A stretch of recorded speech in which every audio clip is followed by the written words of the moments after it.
aujourd'hui, je reçois Moana Oura qui vient nous parler de ce superbe spectacle. J'ai eu la primeur d'y assister samedi dernier. Merci déjà. C'est avec plaisir, oui. Alors, redonne-nous le titre. Alors, le titre de ce spectacle, c'est Te Aroha Mamaya. Donc... Alors, Te Aroha Mamaya, c'est un spectacle d'abord qui a été écrit par Patrick Amaru. Il y a une première fois donc une demande du conservatoire artistique, donc via son directeur Fabien Dinard, pour nous produire là-bas, parce que depuis l'année dernière, ils sont en charge donc des spectacles qui se passent au Mare Ararau. Et donc avec Mateata, nous avons réfléchi à un spectacle. Mateata Le Gaïk. Mateata Le Gaïk, qui est donc la chef de groupe de Toakura. Nous avons réfléchi ensemble donc à un spectacle qui pourrait se prêter au majestueux site du Mare Ararau. Et nous sommes tombés d'accord donc sur Te Aroha Mamaya. Nous avons décidé ensuite de prendre un auteur, hein, puisqu'il faut partir d'écrit, c'est la base même donc de la conception. L'histoire. Mais vous aviez déjà l'idée de partir sur les Mamayas. Alors les Mamayas, on redonne un petit peu ce que c'est pour nos auditeurs. Alors les Mamayas, historiquement, on est situé à peu près au 19e siècle, donc en 1827.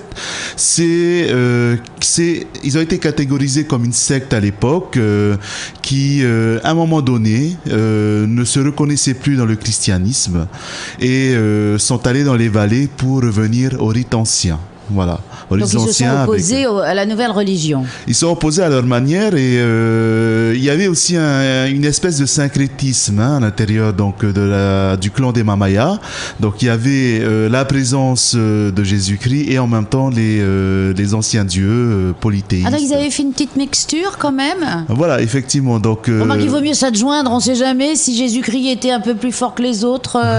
Vaut mieux en avoir plus que pas assez, non? En fait, historiquement, comment cela s'explique, c'est que c'est parti d'un pasteur qui s'appelle Théo, donc de la paroisse du temple de Paufei. Donc un Polynésien. Un Polynésien, ouais, et qui ne se reconnaissait plus dans le christianisme parce que le christianisme interdisait tout simplement les rites anciens. Et puis, il fallait couvrir les femmes. Ils étaient arrivés avec tout le puritanisme anglais, quand même. Voilà, interdiction des tatouages, interdiction de la danse, et voilà, couvert du cou jusqu'aux mains. Un peu les intégristes dont on a des images islamistes, un petit peu, quand on nie le corps. C'est exactement ça. On fait le reproche aux intégristes aujourd'hui, ce qu'on a fait il y a à peine un siècle. Hein, et qui ont été faits aussi il y a 2 siècles, il y a 3 siècles, chaque fois que les gens arrivent, ils donnent leur nouvelle religion. Et surtout, c'est que c'est une religion à l'époque, qui était très puritaine. Exactement, et puis qui avait un autre regard sur la société. Et ils étaient venus avec un regard qui était extérieur, qui n'a pas essayé de comprendre justement les rites et les pratiques, les us, les traditions du peuple qui était colonisé à cette époque, et qui a tenté effectivement d'imposer ses codes, ses lois, sa vision des choses. Bon, parce qu'il faut reconnaître aussi que dans l'ancien temps, il y avait quand même des rites avec quelques sacrifices, avec des choses qui n'étaient pas toujours aussi agréables pour les gens du peuple. Qui n'étaient pas agréables pour les gens du peuple, mais qui faisaient partie d'une certaine culture de la société. Donc, effectivement, les sacrifices, ces moments de liesse, on va dire, de réjouissance et de jouissance. T'as quand même l'œil qui brille hein, quand tu dis ça. Mais voilà, ça fait partie d'une époque, donc j'y étais pas. Donc, non, je sens comme un regret pour les scènes de liesse. Un regret et puis en même temps un respect surtout. Donc voilà, donc ce spectacle, c'est pour montrer un petit peu ce qu'il se passait. Alors moi, là où j'ai été émerveillée, c'est la façon dont vous avez intégré le site complètement, puisque l'arrière-plan, la montagne, vous l'avez investi avec les danseurs et même le texte, les acteurs, puisqu'il y a des comédiens aussi. Il y a d'excellents comédiens qui ont déjà montré tout leur talent dans d'autres spectacles et d'autres groupes, et nous avons justement voulu mettre en avant ces acteurs-là, mettre en avant l'ensemble des danseurs et surtout épouser un peu cette nature qui se trouve dans ce site. Et il était important de redonner une autre dimension à ce site et le faire exprimer par toute sa majestuosité encore une fois. Ah mais c'est réussi en tout cas. Hein. Moi j'ai adoré. D'ailleurs j'étais pas la seule. Mais donc, il va avoir lieu tous les samedis de juillet, ce spectacle. C'est exactement ça. Donc tous les samedis du mois de juillet à 16h au Mare Ararhau. Lorsque le soleil descend un peu. Exactement, juste à la bonne heure où le soleil descend tout doucement et accompagne ce spectacle jusqu'à sa fin. Et c'est magnifique. Alors on m'a demandé où trouve-t-on les places. Alors les places se trouvent donc dans les deux carrefours Aroué et Punaouia.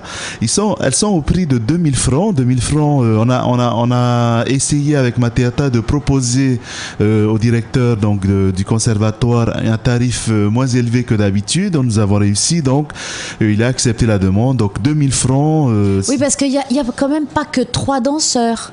Il n'y a pas que 3 danseurs, il n'y a pas que 3 participants. On est en tout 140 participants pour exprimer justement ce thème Teroha Mamaya écrit par Patrick Amaru. 140 participants, il faut les habiller également. On a le talent de Agathe Le Gaïc, qui est la mère de Mateata, qui a confectionné et qui a pensé surtout l'ensemble des costumes. Et faut savoir qu'Agathe a remporté des premiers prix au Heiva, premier prix du grand costume, premier prix du costume végétal, et c'est tous ces talents conjugués ensemble qui a fait que ce spectacle a donné ce qu'il donne aujourd'hui. Oui, parce qu'il y a les comédiens, il y a les chanteurs, les danseurs, et puis il y a les musiciens. Oui, les musiciens donc menés par un jeune chef de groupe qui est Venmoana Urari, qui est avec Toakura depuis un moment. Venmoana Urari qui s'est donné des contraintes également en n'utilisant pas de toere. Parce qu'il n'y en avait pas à l'époque. Parce qu'il n'y en avait pas à l'époque d'une part, et parce qu'il fallait proposer autre chose que le Heiva. Et je pense que le pari est réussi. C'est un spectacle tout à fait qui est unique, dans la mesure où il y a quand même du théâtre aussi, et de la danse, mais pas que. On sent qu'il y a une histoire.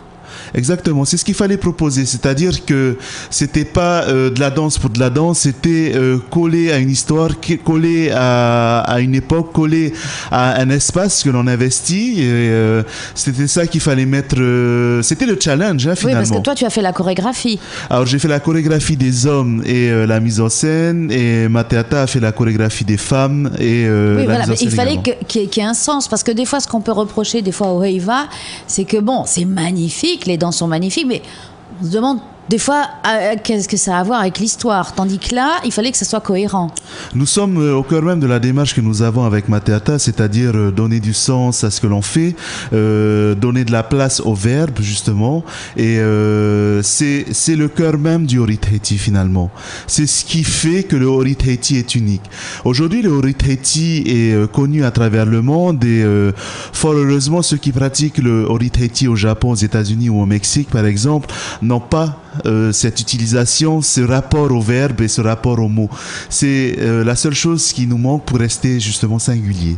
Eh bien, Paris réussi, c'est vraiment une merveille. Alors moi j'encourage tout le monde à aller et y retourner, et tous les samedis, donc à partir de 16h, et on est sûr d'avoir des places, mais il vaut mieux venir. Il y aura des tribunes cette fois-ci. Alors cette fois-ci il y aura des tribunes, et nouveauté également cette année, c'est que les places sont numérotées, donc pour avoir les meilleures places il faut se rendre au carrefour, comme je l'avais précisé auparavant, pour pouvoir choisir tranquillement sa place. Et voilà, et prendre un petit peu de soleil, et puis un petit peu de trucs pour les moustiques. Parce qu'ils ont bien aimé le spectacle aussi. Ils adorent. Voilà, ouais, ils sont du coin. En tout cas, merci Moana Ura, et merci à toute la troupe. Je te charge de leur adresser toutes mes félicitations. Je leur dirai, et puis merci Martine de soutenir la culture polynésienne à chaque fois. Mais ça vaut le coup. Merci.